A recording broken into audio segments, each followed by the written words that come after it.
La vraie vie, c'est l'histoire d'une gamine qui n'a pas de nom, qui vit dans un quartier moche. Elle a un père qui est un chasseur de gros gibier, un vrai prédateur, et une maman inexistante qui s'occupe de ses chèvres miniatures et de ses perruches.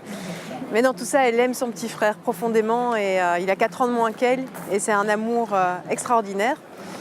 Et l'histoire va se passer sur 6 étés de la vie de cette gamine, et le premier été, il va se passer un drame qui va bouleverser complètement l'existence de cette petite fille et de son petit frère. Et puis les 6 étés, c'est le combat de cette petite fille pour retrouver le sourire de son petit frère. J'avais envie que ça reste très ouvert, très universel, parce que c'est un conte et que finalement, il n'a pas besoin d'être identifié clairement à un lieu ou à un environnement culturel précis.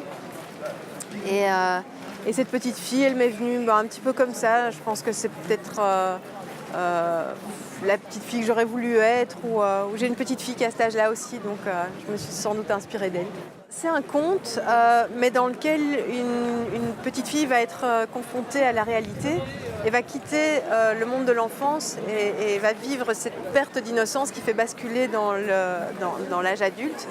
Et elle va découvrir que cette réalité est extrêmement violente et extrêmement effrayante aussi. Et puis elle va trouver ses armes pour grandir et conquérir sa liberté à l'intérieur de ça, et trouver aussi sa sensualité, son érotisme, puisque ça se passe sur 6 étés. Quand on la quitte, elle a 15 ans.